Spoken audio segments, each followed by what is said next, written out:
in order performance upgrades you can do on your vehicle. Okay, so this is in order. So let's just say you just bought one, it's running, it doesn't run well, but it's running and it's complete, and you just want to start adding power adders to it or performance to it. Okay.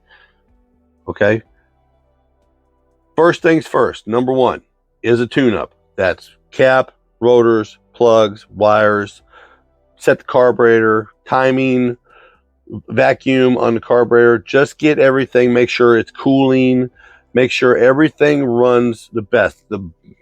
Sometimes the best bang for your buck is just a solid all-around tune-up, because a lot of people just neglect their cars, especially the older ones. And if you're dealing with like square bodies and stuff like this, they just get beat on. They're just an old farm truck, or they've been sitting in the weeds. You know, they've been sitting under the shade tree for years, and they always meant to do something with it, but they never did. So you're going to have to like just do a solid tune-up. Best bang for the buck right there on the spot. First things first is just make sure everything is purring as well as you can make it purr. Okay, that's number one. Number two, to go to new exhaust. And that, if you have the money, it also includes headers. Headers are just, an engine is nothing but an air pump.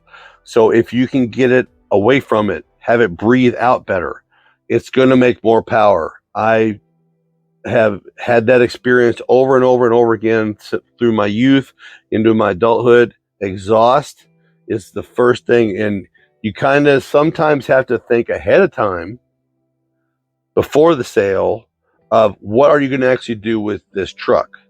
See, the exhaust I'm going to put on that one is going to be just basically set up for just a nice or mild small block. It's not going to be for a monstrously huge big block with, 500, 600 horsepower.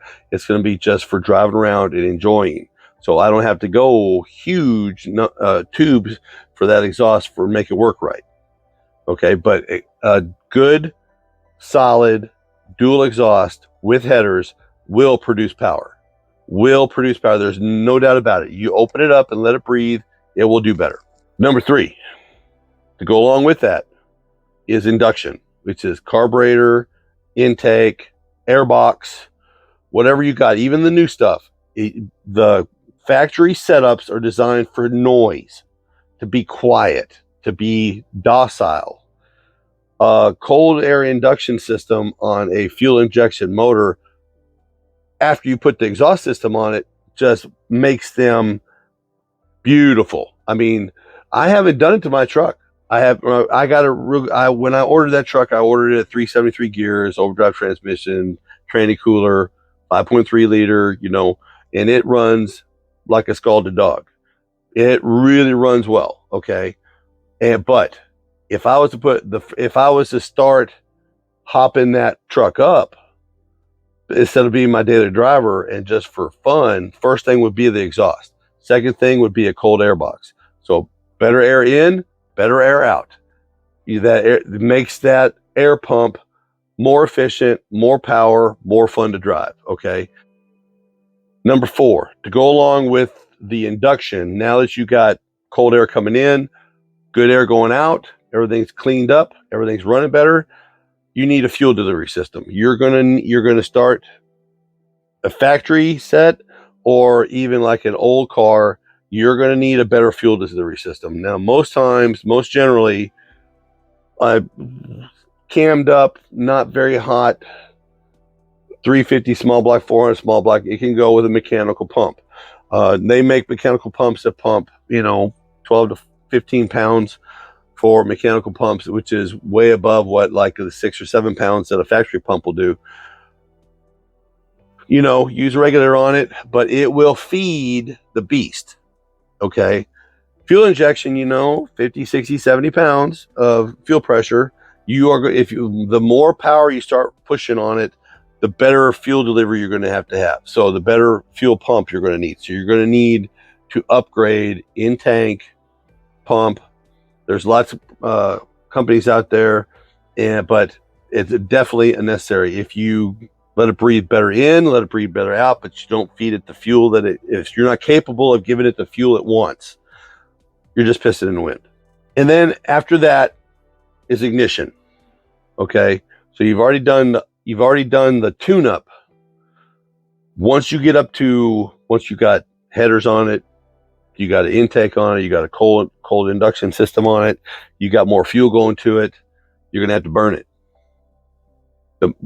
It's like going upstairs. It's that you're gonna have to burn it. So you're gonna have to upgrade your ignition system.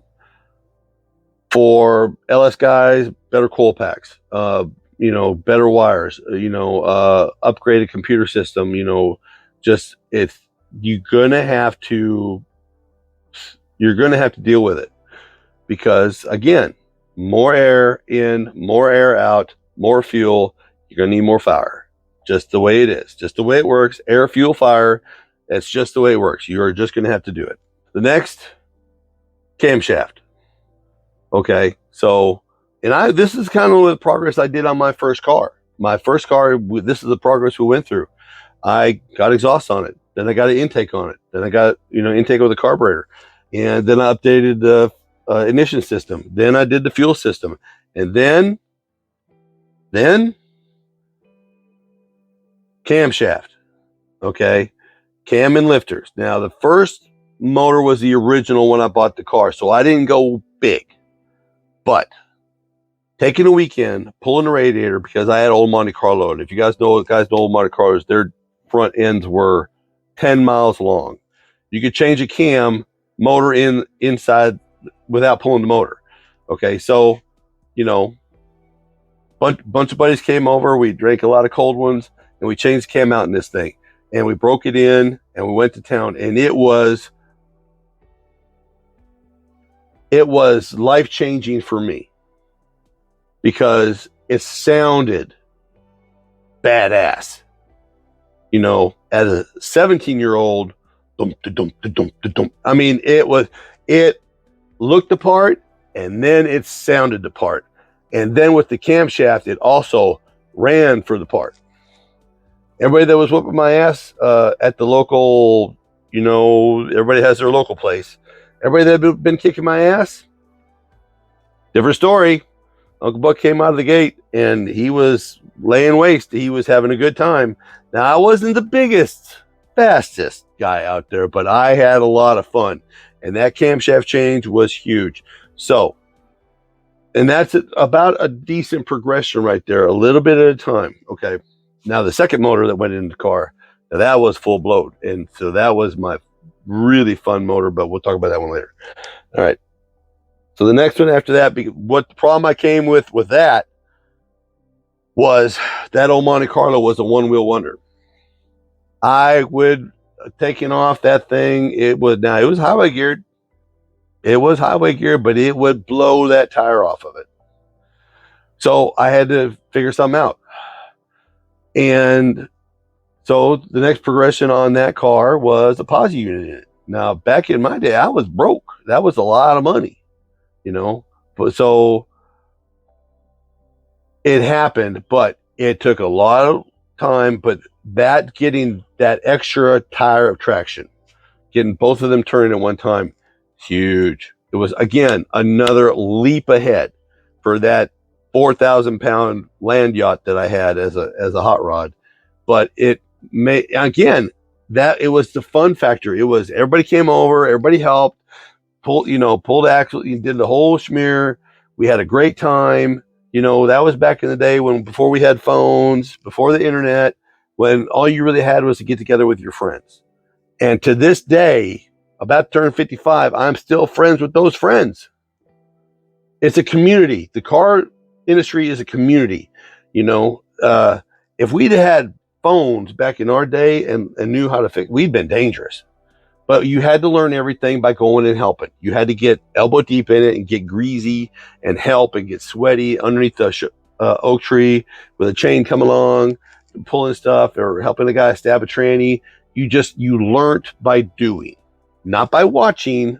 You learn by doing, by using these hands and getting accustomed to turning wrenches. So after the posi unit, which I didn't change gears, which I should have changed gears, but I didn't, because I still liked cruising on the highway at 2200 RPM. That was nice. Okay, so because it would leg out, it was a lot of fun. The next thing was I decided to put a stall in it and upgrade with a shift kit in the transmission. Now, back in my day, they had what they called a Nap-on black plate shift kit, and it was $6 for a shift kit, and it took about a half an hour to put it in. Most time was pulling the pan and changing the filter, but it made that tranny bang gears with no other changes. Okay, but what I didn't know, after I ran it like that for a while, and then I put a stall in it, and a stall ruins a shift kit. A stall softens up a shift kit because it's not pushing as much pressure in the lower RPMs. It's designed to flash and get you up and running. Now, it worked great. It wasn't a big stall. It was what they called a street stall at the time. It was like 2200 RPM stall, but it made that shift kit lazy. But it helped me off the line, which was a trade-off. Okay, so we'll get to the last one. The last one was the second engine for that car. And that one, the big expense on that one was heads. I spent all my money I had extra on the heads, and it paid off big time. Okay, so in the progression, the new engine, still 355, 30 over 350, 4-bolt main, standard crank, cast crank, same accessories, same harmonic balancer, same flywheel that I had on the other one. Because, when you're young, you're broke and you don't buy new, those are working, so why buy new? But I spent money on a set of heads. And it was the most change for performance on that car that I'd been through with all the rest of them. Good air in, great heads, good air out, good ignition system, good exhaust system, good fuel system, good suspension, good drivetrain, with a set of heads that I really couldn't afford, but I did. I borrowed my dad's credit card. He was mad. They were already on the car by the time he found out. There wasn't no taking them back. I paid him for them, but I had to borrow dad's credit card without dad knowing about it. And he was hot. You guys have all been there. But that's the progression that you can do. It'd be a lot of fun. That's the whole point of all this, is it's fun. It is so much fun. A little here, a little there, especially if you're younger. Now, even older. Now, when I go to drag races with this, it's going to be one thing at a time, one run, change a little something, one run, change a little something, one run. It's the same thing. Now, I did all these changes over several years on that old car, but it was the best education I could have had. And I made the best friends, lifelong friends that I have now.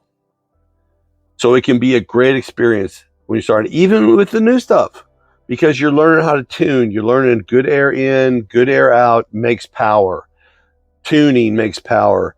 Ignition makes power. It's just a matter of getting in there and getting dirty.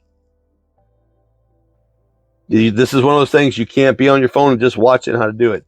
You got to get dirty. You got to get in there and get elbow deep in it and get dirty and just learn and have a good time, make friends, and just enjoy the hot rod mentality. So if you're still here, like, share, and subscribe, smash that bell, hit that button, check those links down below. Y'all have a great day, because great day today can be a lot of fun twisting wrenches on the weekends tomorrow. Y'all be good.